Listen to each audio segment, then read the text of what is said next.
Keir Giles has spent his career watching, studying, and explaining Russia and its motivations for the relentless aggression that we see coming from it. His work has appeared in a wide range of academic and military publications across Europe and in North America. He's a regular contributor and commentator on Russian affairs for international print and broadcast media. He isn't the first conversation on the channel, so if you find this fascinating, I'm sure you will, please do check out some of the previous conversations, which give a bit more of a background about not just the Russian mindset, but how that translates into their geopolitical strategy. Before we jump in, thank you to everyone who supports the channel through Patreon, Buy Me Coffee, and all the usual things. The algorithm is not our friend these days, so everybody who does support the channel, it certainly makes a huge, huge difference. Keir, welcome back. Hello again. Well, we're going to jump into the provocation, as I think it certainly is, the incursion into Polish airspace of what seems to be 19 substantial drones. It hasn't caused any fatalities or injuries, fortunately, but this is quite a unique event in the context of the full-scale war. In fact, of the post-World War II, I think, environment in Europe. It's a direct attack on Europe. Am I exaggerating here? Well, airspace incursions are not that unusual. And to say that this is the first time that NATO warplanes have shot down Russian air assets is misleading because, of course, in 2015, we had a response by Turkey to persistent airspace violations, which led to the shooting down of a Russian aircraft and Russian fatalities. So this is not unprecedented. But Poland is drawing a very clear line and saying this is very different from the incursions that they've seen up till now, which were isolated drones, which could plausibly be explained as an accident, unintentional. Poland and, in fact, Germany, which argues a certain degree of certainty, are saying that no, this was very certainly a deliberate act, and they're responding accordingly. And we'll come into that evidence of intentionality in a second, because I think that is really kind of fascinating. Poland has almost immediately invoked Article 4 of the NATO treaty.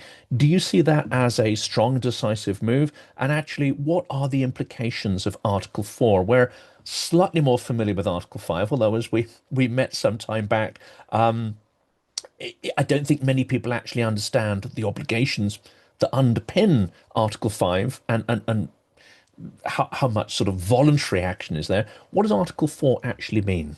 Yes, it's one of the articles of the North Atlantic Treaty that people are less familiar with. Sometimes it comes as a surprise that there's Article 1 through 4, and it goes on up to quite a bit more than that as well. There's more in the North Atlantic Treaty than just this supposed obligation under Article 5 to respond to an armed attack. Now, on the face of it, what's happened could be very reliably called an armed attack. This is a drone set of drones that has gone into Poland, has caused damage. So the strict definition of what would trigger Article 5 appears to have been met, but Poland has chosen not to do that, possibly because they were not confident that they would get the unanimity and the backing from other countries across NATO that would be needed, especially if some of those countries are particularly hesitant about confronting Russia. So Article 4 is, in a way, a soft option. And all that says is we have a crisis, let's talk. It's calling for urgent consultations at the North Atlantic Council in order to discuss a situation. So that supposedly has already happened. Whether there are any results of that, we're still seeing play out over the course of today. We're recording this on Thursday morning. The drone attacks were overnight from Tuesday to Wednesday. This is still quite a fast-moving story. So by the time people watch this, there may be quite a bit more going on. And of course, so we know sort of this should be the biggest story of the month of the year, but it's almost immediately bumped off the headlines with the murder of a sort of right-wing American pundit, and that unfortunately is the kind of news cycle we're living in. Before we get into intentionality and some of the detail, I'm interested in Kremlin signaling because often, they will have assassinations, provocations, and perhaps be signaling to a diaspora or internal audience. Therefore, you have a level of ambiguity, even sometimes when those provocations are against, clearly against sort of NATO and allies. They may be trying to signal to diplomats and analysts as opposed to the broad public. So there's degree of ambiguity behind the actions built in. This seems to be fairly unambiguous. This is pretty direct and in your face. What leads Russia to choose the level of ambiguity in such an action, and what do they hope to get out of it?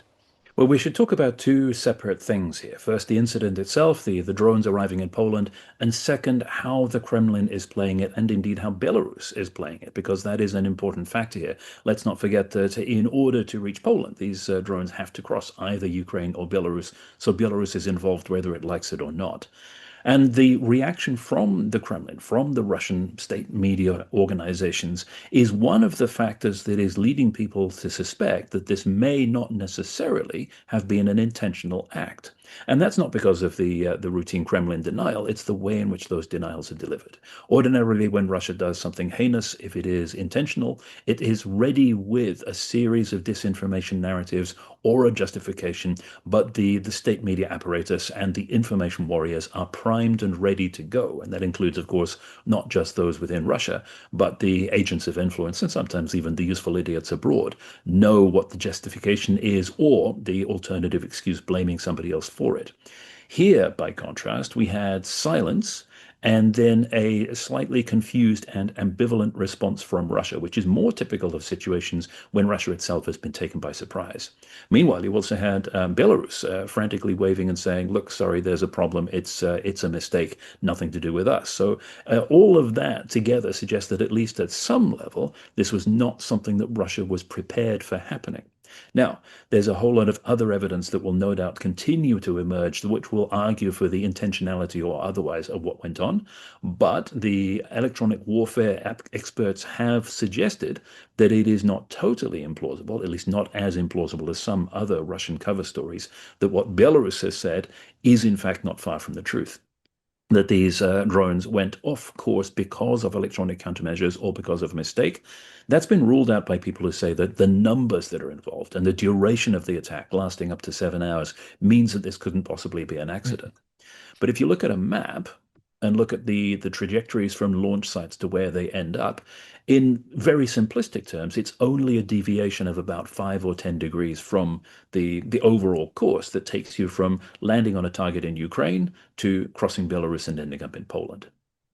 That's an interesting one because I'd love to dig into both of those. Let's start with the narratives and then with the electronic warfare because I think actually the two tie in together. It does seem, and I'm getting some sort of experts I know who have social media monitoring in systems at scale to see whether there are any sort of patterns involved here.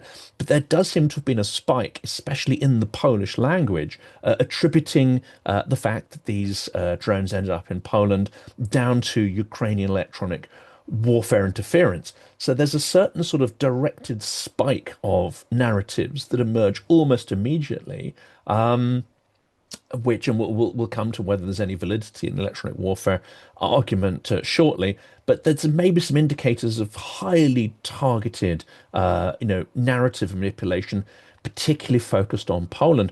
We also know that over the last couple of years, but really accelerating in the last year, there's a huge informational effort to try to divide Poland from itself and divide it from its allies.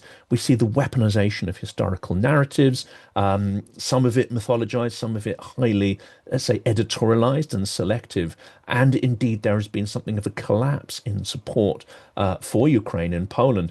Could this potentially be not just, full, let's test NATO, but a very specific way to try to manipulate and destabilize another Ukrainian frontline state?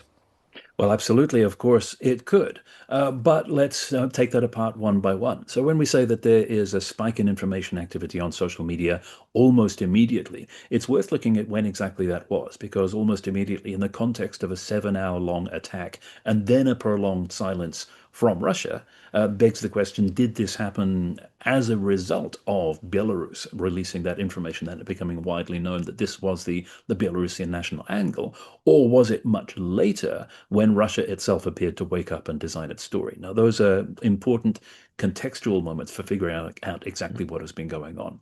But yes, it's not a surprise that there's a great deal of discussion about this on Polish social media, and it's not a surprise that at some point Russia will want to lean in and attempt to influence it.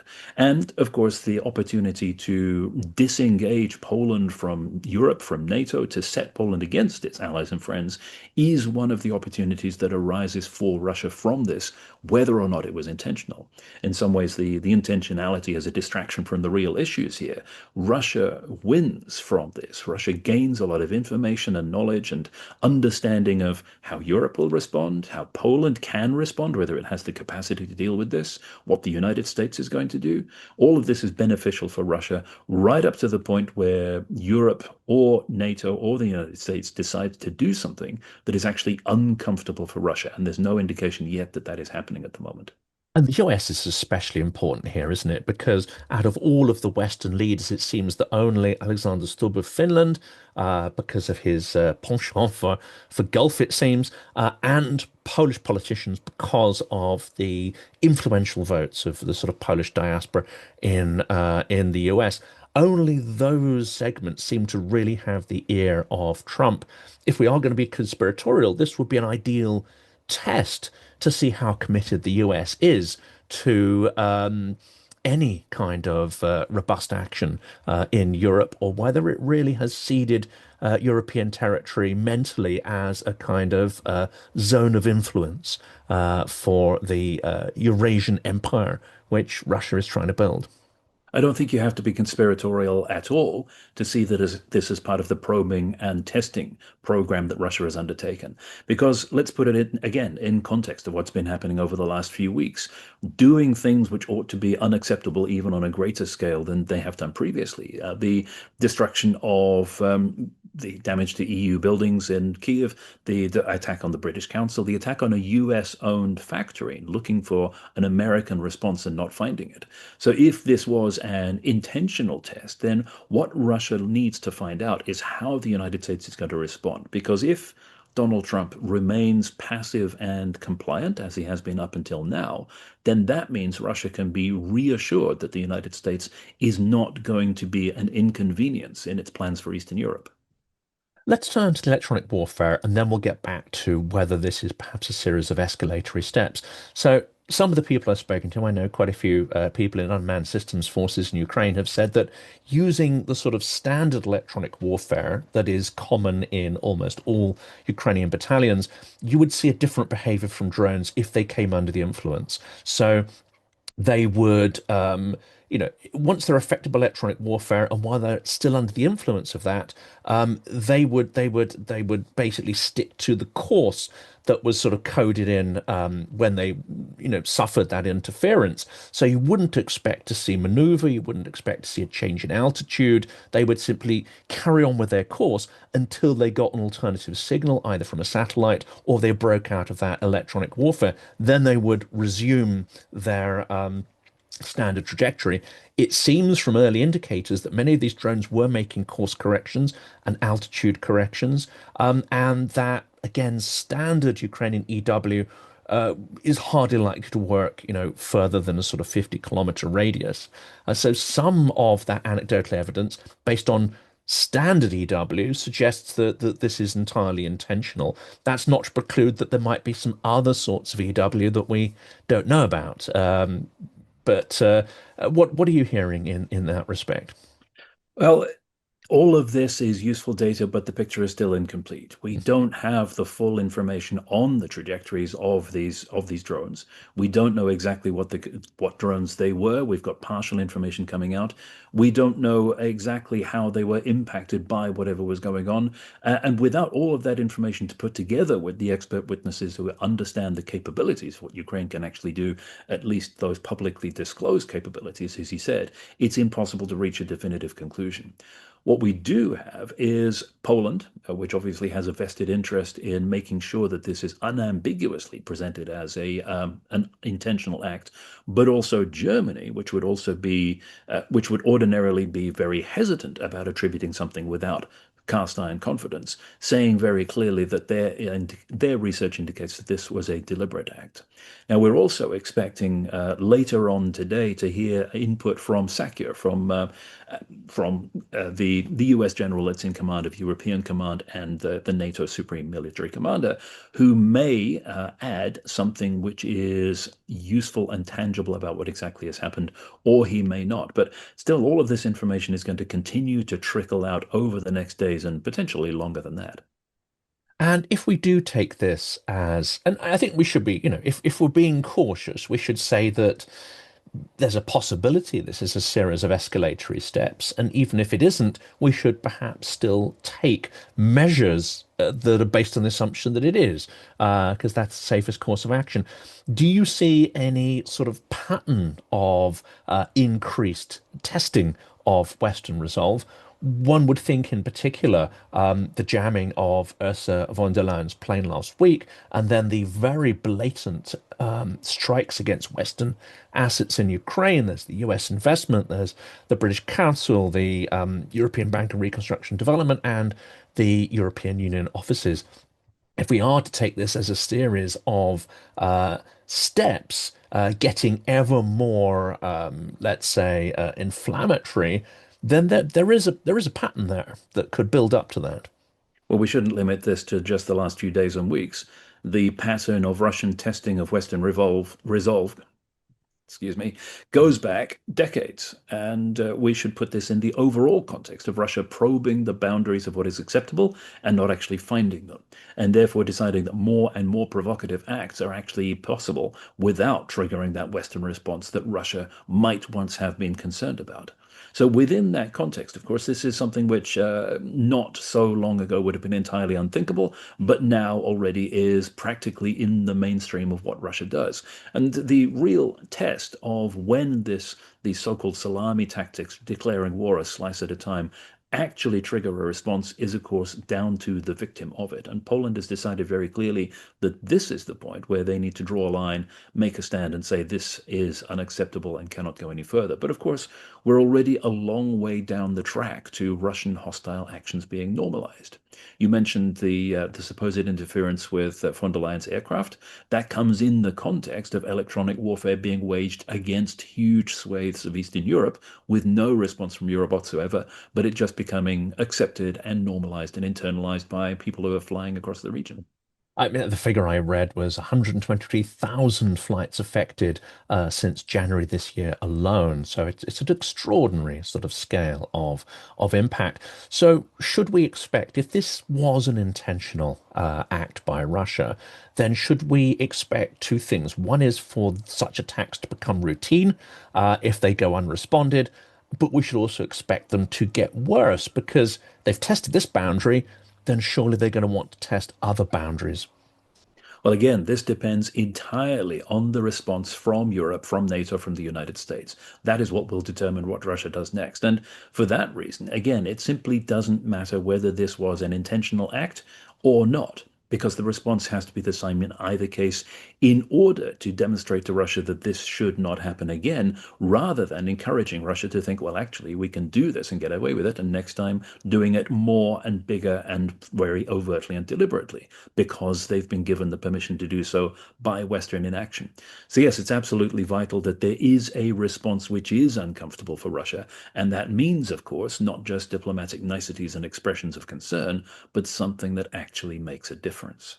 What could those be? Because as we've seen, the diplomatic equivalent of thoughts and prayers not only doesn't cut it, but it demonstrates weakness to Russia. It provokes it into further aggression. What should we do at this point to show will and resolve? We've seen commitments from a number of different European countries to increase their presence in Poland, or in some cases, started from scratch. For example, here in the UK, there's been a suggestion that the RAF should deploy forward to Poland in order to assist in protecting Polish airspace. That's not a great deal of an improvement on thoughts and prayers, even if it is of help, because one thing that has been demonstrated very clearly is that Poland, despite being a frontline state, did not have the capacity to deal with this attack, which is a tiny fraction of what Ukraine faces every night. Countries are supposed to have been urgently putting in place integrated air and missile defense systems in order that they can detect and interdict threats like this. Poland, with the involvement of NATO air policing and downing these cheap drones with vastly expensive air-to-air missiles, plainly isn't there yet. So there are practical things that could be done to accelerate the deterrence by denial, the air defenses that would make it harder for Russia to do this. But the proactive step that has now resurfaced as a proposal is, of course, Sky Shield. The natural, logical response to this would be defending forward, putting in place a system that allows you to intercept air threats coming from Russia before they reach NATO airspace rather than after they cross the border, which is what Poland has been forced to do. Now, to recap, this is the initiative under which European air forces would in effect put in place a no-fly zone over part of Western Ukraine, far away from the front line, in order to protect their own airspace against threats before those threats actually arrive. And Belarus has made these noises about, it wasn't us, Gov. But really, Belarus surely should be seen as an integrated state with Russia. The question of whether they are willing or unwilling is almost a moot point at this point. They are a puppet or an extension of the Russian state. So should we be sanctioning Belarus as an exact equivalent and make no distinction with Russia when we impose packages of sanctions? Absolutely not. It's very tempting to treat Belarus simply as a part of Russia and the Belarus armed forces as an extension of a Russian military district, and to think that they have no independent thought or action or volition. But that is a massive oversimplification, and lumping Belarus in with Russia like that could be counterproductive. Belarus has always had, even post 2020, even when Russia has increased its control, a range of different attitudes within its government and military structures to the relationship with Russia and the relationship with the West. And there are indications, circumstantial only, and we'll probably never know for certain, that the original intent from Russia was that Belarus, as the notional ally, should have taken a much more active part in the full-scale invasion of Ukraine, but the Belarus armed forces declined. And just the fact of these direct contacts that apparently have happened between Belarus and Poland, trying to mitigate the incident, trying to explain it, and in effect passing the buck to Russia and explaining what went wrong, is an indication that those instincts and that ability by Belarus to operate at some small level independently of Russia are still there. Because its regime is potentially more fragile and has a higher threshold of opposition than within the Russian system itself. They must be cognizant of losing, control. Well, absolutely. And unlike in Russia, there are these different government entities and different parts of the armed forces that have their own opinions about how the country should navigate this extremely dangerous position that it's in between one massive neighbor that they're supposedly allied with that has launched an unprovoked war of aggression and the NATO bloc on the other side, which they absolutely do not want to get in a fight with on behalf of Russia. Well, the last question we've got time for in this sort of, reaction episode is about, I mean, you've said it really depends on the NATO reaction to what Russia is doing here. But does it also not depend on which Putin we are dealing with? Are we dealing with the fairly indecisive Putin of, let's say, the pre-full scale war, who couldn't quite make the decision about whether to go full scale or not, and dragged the Donbass conflict out for many, many years as a result? Or are we dealing with the reckless Putin, who takes huge, bold, decisive, but history proves entirely unfounded and ridiculous decisions, such as the one to invade Ukraine full scale on a multi-front assault? Which Putin are we going to be dealing with, and how do we tell, and what should our reactions be?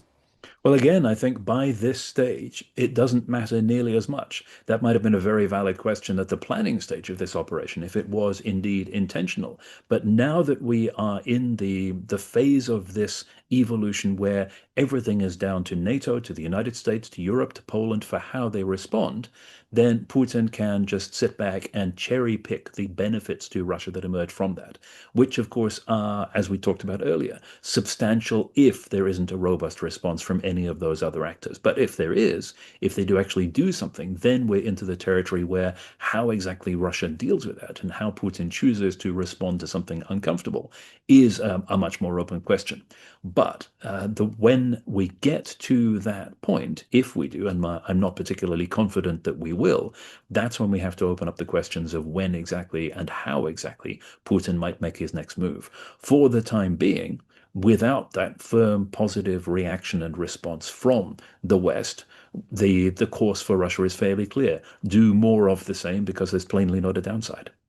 And of course, that almost then becomes a moot point about whether this was intentional or not.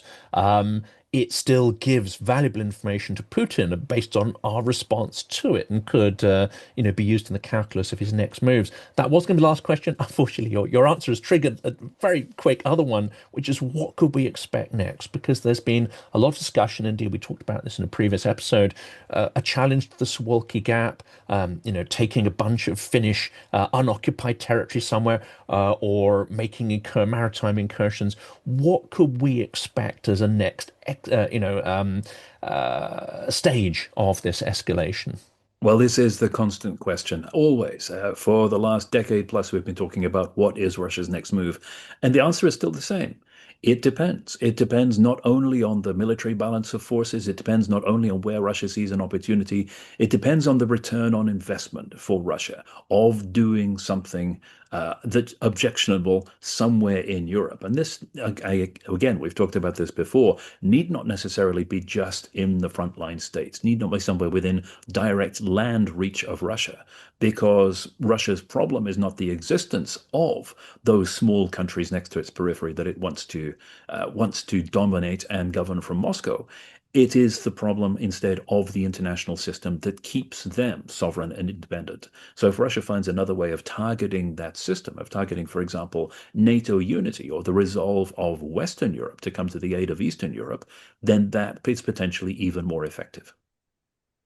Today, I think that's all we have time for, but this story, as you say, is rapidly evolving, so I'm sure we'll touch base as we see that and potentially as the next escalatory step becomes apparent.